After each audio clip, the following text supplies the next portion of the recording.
want you to picture two versions of your life, just 10 years from now. In the first version, you wake up every morning and your body feels like a burden. Simple things and putting on your shoes, carrying a bag of groceries, walking to the mailbox have become genuine challenges. You find yourself holding on to walls and railings, not out of habit, but out of necessity. Your world has quietly gotten smaller. In the second version, you are still the person your family counts on. You move through your home without fear. You keep up with your grandchildren. You drive yourself where you need to go. Your independence is intact, and so is your dignity. The distance between those two futures is not decided by luck. It is not decided by your genetics. It is decided by a handful of small, consistent choices that begin right now. Here is a medical reality that most people are never told directly. After the age of 60, the human body loses between 3 and 8% of its muscle mass every single year. Read that again. Every single year. This process has a clinical name, sarcopenia, and it operates silently, gradually, without pain or obvious warning signs until one day, a task that used to be effortless suddenly requires real effort. This is why getting up from a low chair becomes harder. This is why stairs demand more concentration. This is why a simple stumble on an uneven pavement becomes a genuine threat rather than a minor inconvenience. But here is what I need you to understand clearly. This decline is not a sentence. It is not something you must simply accept as part of getting older. Decades of research have proven that targeted, consistent movement can dramatically slow this process, preserve your functional strength, and in many cases partially reverse what has already been lost. Today I'm going to walk you through 5 specific movements, not complicated exercises, not gym routines. 5 foundational movements, each chosen because it directly addresses one of the key systems your body needs to stay strong, stable, and independent as you age. You can do all 5 of them at home, in your living room, with no equipment whatsoever. Together, they take approximately 15 minutes. And if you practice them consistently, 4 to 5 times per week, the research suggests they can reduce your risk of a serious fall by up to 45%. Before we begin, I want to ask you one honest question. Has something that used to feel easy started to feel harder recently? Maybe rising from a chair, maybe carrying something heavier than usual. Maybe simply feeling less steady on your feet than you did a few years ago. If the answer is yes, this is exactly where you need to be. Let's begin. The first movement targets a muscle group that almost nobody thinks about, and that neglect creates consequences that reach far beyond weak ankles or tired legs. I'm talking about your calf muscles. To understand why these matter so much, I need to briefly explain something about how your circulatory system works. Your heart does a remarkable job of pumping oxygenated blood downward through your body, delivering fuel and nutrients to every cell in your legs and feet. But returning that blood upward, back toward your heart, against the constant force of gravity, is a far greater challenge. This upward journey relies heavily on a system of one-way valves inside your veins. These valves open to allow blood to pass upward, then close to prevent it from falling back down. As we age, these valves can become less efficient. And when the blood is not being actively helped upward, it begins to pool in the lower legs. This is the direct cause of that heavy, swollen, aching feeling so many people experience in their legs by late afternoon. It contributes to visible swelling around the ankles.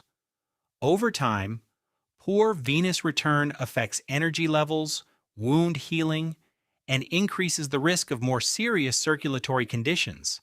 This is where your calves become critical. Every single time your calf muscle contracts, It physically squeezes the veins running through it, pushing blood upward toward the heart. This is why the medical community sometimes refers to the calf muscles as the body's second heart. They are an active, essential part of your circulatory system. When calf muscles weaken, which happens naturally with age and inactivity, this pumping mechanism becomes less effective. The cardiovascular consequences are real and measurable. The calf raise is the most direct way to maintain and rebuild this strength. Here is how to perform it correctly. Stand behind a kitchen counter or the back of a heavy, stable chair. Place your hands on the surface lightly, fingertips only, for balance. You are not leaning on it or supporting your weight through your arms. You are simply using it as a reference point. Stand tall, feet hip-width apart, toes pointing forward. As you breathe out slowly, rise onto the balls of your feet. Rise deliberately, not quickly. Feel your calf muscles contract and squeeze. At the very top of the movement, pause. Hold that contraction for a full 2 seconds. Then, and this is the part most people rush through, breathe in as you lower your heels back to the floor. Take 3 to 4 seconds to come down. Slow and controlled. The lowering phase, what exercise scientists call the eccentric phase, is where a significant portion of the strength building actually occurs. Rushing through it is one of the most common mistakes I see. Aim for 10 to 15 repetitions. If you cannot yet manage 10, start with 5. 5 perfect, slow repetitions produce better results than 20 hurried ones. If standing for extended periods is difficult due to balance concerns or joint pain, this exercise translates effectively to a seated position. Sit upright in a firm chair, feet flat on the floor, and simply lift your heels. Press the balls of your feet into the floor as you rise. Hold the squeeze and lower with control. The muscle activation is somewhat reduced compared to standing, but the circulatory benefit remains meaningful. Practice this movement consistently, and within a few weeks you will notice that heavy, tired feeling in your legs beginning to ease. The second movement addresses what I consider one of the most underdiagnosed and underappreciated problems affecting adults over 60, a condition that physical therapists have given a striking name: gluteal amnesia. Your gluteal muscles, the large group of muscles that make up your backside, are, in terms of raw potential, the most powerful muscles in the human body. They are designed to extend your hips powerfully, stabilize your pelvis during every step you take, and generate the force that drives you forward when you walk, climb stairs, or rise from a seated position. But here is what happens after years of modern life.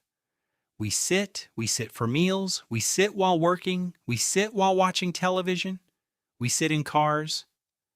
The average adult spends between 8 and 10 hours per day seated, and during all of that time, the gluteal muscles are completely switched off, compressed beneath us, doing nothing. Over months and years, the nervous system learns from this pattern. The brain essentially begins to deprioritize the signals it sends to these muscles. The glutes do not simply weaken, they forget how to activate properly when called upon. This is gluteal amnesia. And it is extraordinarily common. When your glutes stop doing their job, your body does not simply accept the loss, it compensates. Smaller, less capable muscles step in to fill the role. Most notably, the muscles of your lower back are recruited to perform functions they were never designed for.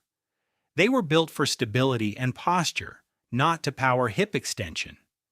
The result is chronic lower back pain, not from an injury, not from disease, but from a muscle substitution pattern that has developed quietly over years of sitting.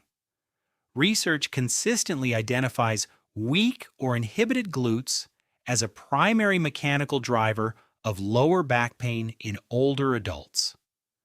The glute bridge is the most effective exercise I know for reversing this pattern and reawakening these critical muscles. Here is how to do it. Find a comfortable but firm surface. A carpeted floor is ideal. Lie on your back, bend your knees, and plant your feet flat on the floor, approximately hip width apart. Position your feet close enough to your body that if you reach down, your fingertips could just graze your heels. Let your arms rest comfortably by your sides, palms facing down. Before you move a single inch, perform this preparatory step. Gently draw your abdominal muscles inward, not forcefully, just a subtle tightening, as if you were preparing for a gentle punch. This protects your spine throughout the movement.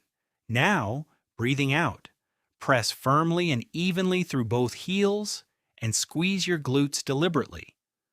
Lift your hips upward toward the ceiling. Rise until your body forms a straight, unbroken line from your shoulders to your knees. This is your target position. Here is a critical point. Do not arch your lower back in an attempt to lift your hips higher. The height of the bridge is not what matters. What matters is that the work is coming from your glutes. You should feel them working, squeezing, holding. If you feel strain in your lower back instead, lower your hips slightly until the sensation shifts to your glutes. Hold the top position for 3 to 5 seconds. Keep breathing, keep the glutes engaged. Then lower your hips slowly and with full control back to the floor. If lifting your hips off the floor is not yet possible due to pain or weakness, begin with the floor-based isometric version. Lie in exactly the same starting position and simply squeeze your glutes as hard as you comfortably can without moving. Hold for 5 seconds. Release completely. Repeat 10 times. This isometric work rebuilds what therapists call the mind-muscle connection, your brain's ability to find and activate these muscles on demand. Without this connection, the full bridge movement will not be effective even if you can physically perform it. Establish the connection first, then progress to the full movement. The third movement corrects a postural problem that I see in the majority of my patients over 60, and one that worsens steadily with each passing year if it goes unaddressed. You have almost certainly seen this in others. The upper back curves forward into a gentle C shape. The shoulders roll inward and forward. The chin protrudes ahead of the chest. In clinical terms, this is called thoracic kyphosis.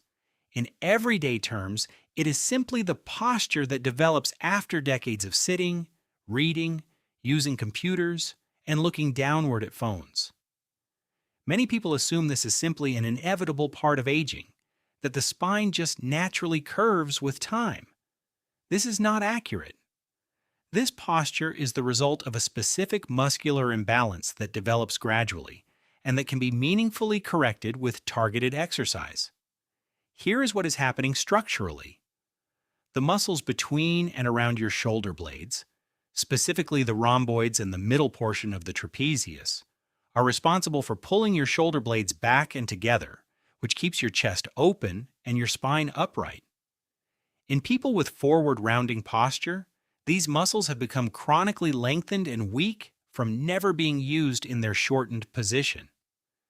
At the same time, the muscles across the front of your chest, the pectorals, have adapted to the rounded position by shortening and tightening. The result is a permanent pull forward that the weakened back muscles can no longer resist. The consequences extend beyond appearance. For every inch that your head drifts forward from its neutral position above your shoulders, the effective load on your neck and upper back muscles increases by approximately 10 pounds. If your head is 3 inches forward, which is common in advanced cases, those muscles are managing the equivalent of an extra 30 pounds of load every waking hour of every day. This continuous strain is a direct contributor to chronic neck pain, persistent tension headaches, and upper back fatigue. It also has a respiratory consequence that is rarely discussed. The collapsed chest posture physically restricts the rib cage's ability to expand fully, reducing breathing capacity and the efficiency of oxygen exchange. Scapular retraction directly targets and strengthens the muscles responsible for correcting this imbalance. Sit tall in a firm chair. Sit at the front edge of the seat so there is nothing behind you to lean against. Or stand if you prefer. Raise both arms out to your sides at shoulder height. Bend your elbows to 90 degrees, with your forearms pointing upward and your palms facing forward. This is your starting position. From here, the movement is simple, but must be performed precisely. Draw your shoulder blades together and downward, as if you were trying to gently pinch a small object between them. The critical detail: do not allow your shoulders to shrug upward toward your ears. That is a completely different movement that engages the wrong muscles entirely. Instead, think of your shoulder blades sliding down your back as they come together, as if you were tucking them into the back pockets of your trousers. Hold this contraction for 5 full seconds. Breathe normally throughout. Then release slowly and return to the starting position. This can and should be practiced multiple times throughout the day. During television commercials, while sitting at a table, after time spent reading or driving. 2 to 3 minutes of this exercise spread across a day will begin to counteract the postural forces that have been building for years. The fourth movement builds a quality of strength that most people do not think about until the day they desperately need it: the ability to push their own body away from a surface. I want you to set aside any image you have of traditional push-ups performed on the floor by younger athletes. What we are training here is a fundamental functional capacity: the strength to push with your upper body. This strength is what allows you to push open a heavy door, to press yourself up from the arm of a chair, and to get yourself up from the bed in the morning. And perhaps most critically, it is the strength that determines whether you can get yourself up from the floor independently after a fall. Falls among older adults are serious medical events, but the research shows that the outcome of a fall is often determined not by the fall itself, but by what happens in the minutes afterward. Older adults who lack the upper body and core strength to rise from the floor can remain there for extended periods, sometimes hours, leading to dehydration, hypothermia, additional injury, and profound psychological trauma.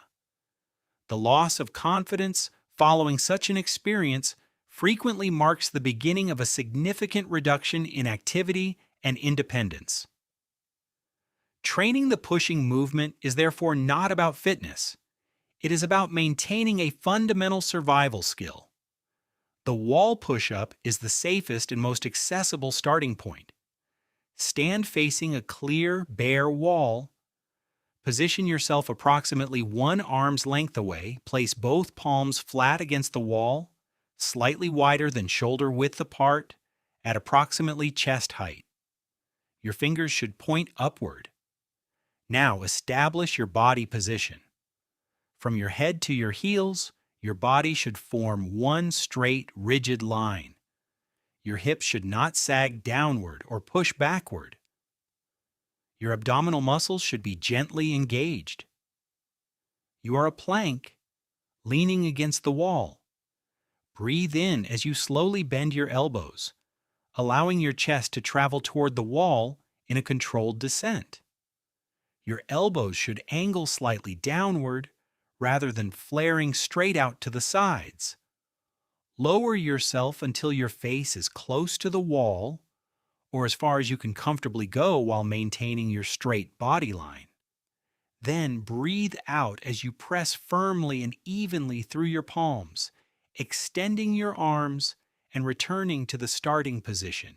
Every phase of this movement, the lowering, the moment at the wall, and the pressing back, should be slow and deliberate. Never allow momentum to do the work. When 15 controlled repetitions feel genuinely comfortable, progress to a lower surface. A kitchen counter angled at roughly waist height increases the demand significantly. A secured sofa back is another option.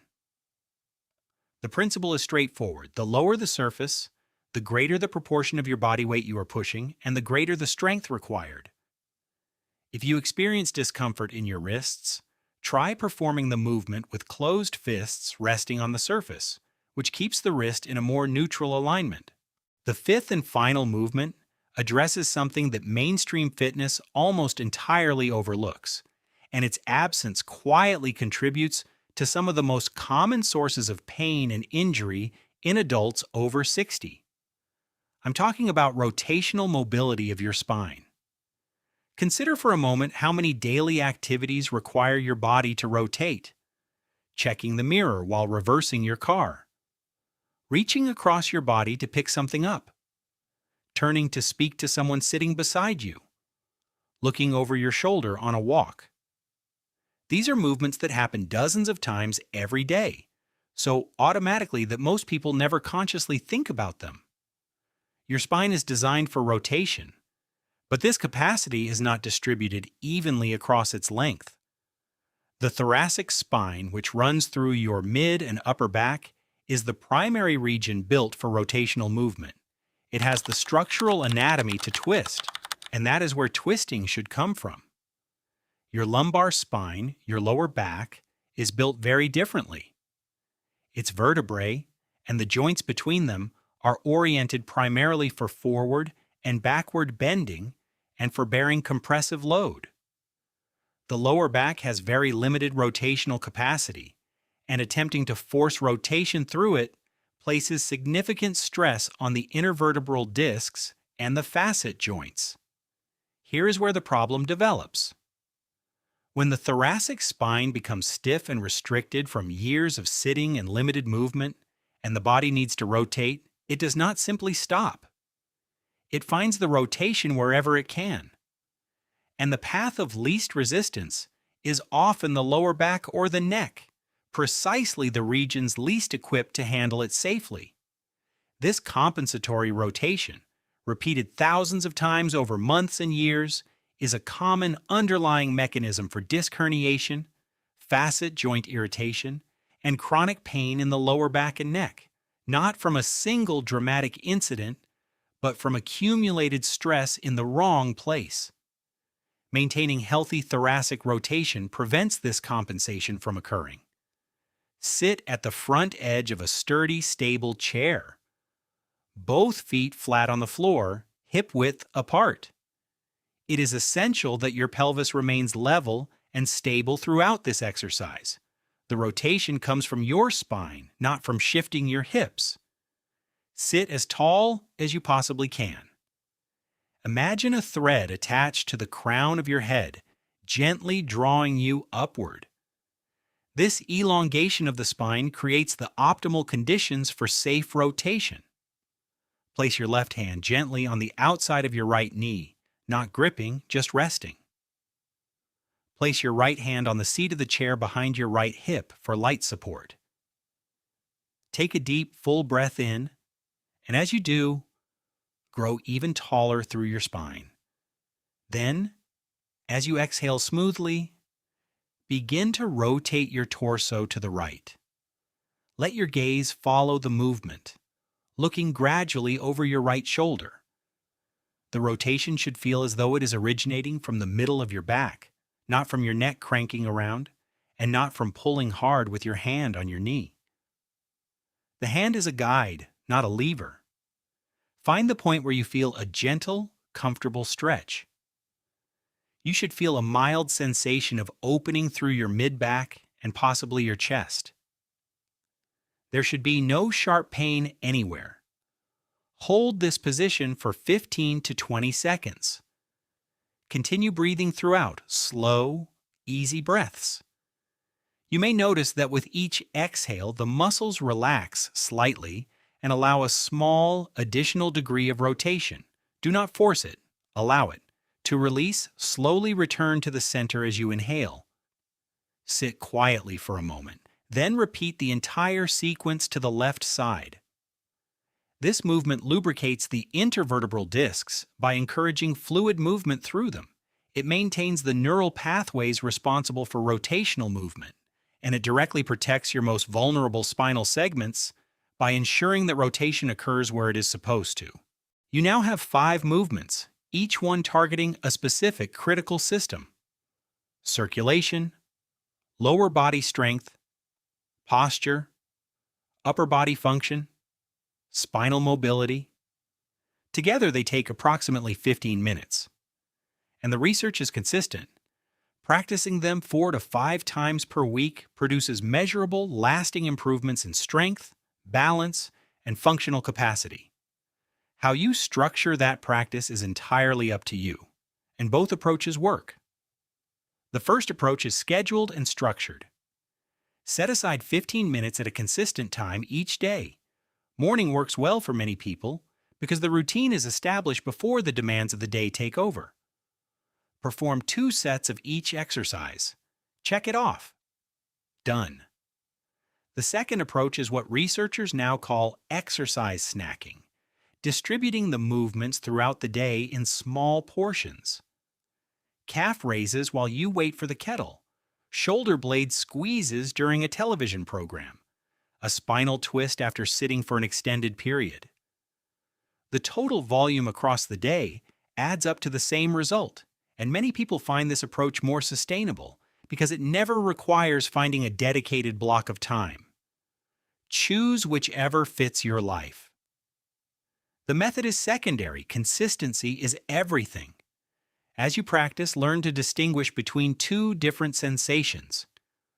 Muscle fatigue, the deep, warm tiredness in a working muscle, is productive. It is the signal that adaptation is occurring.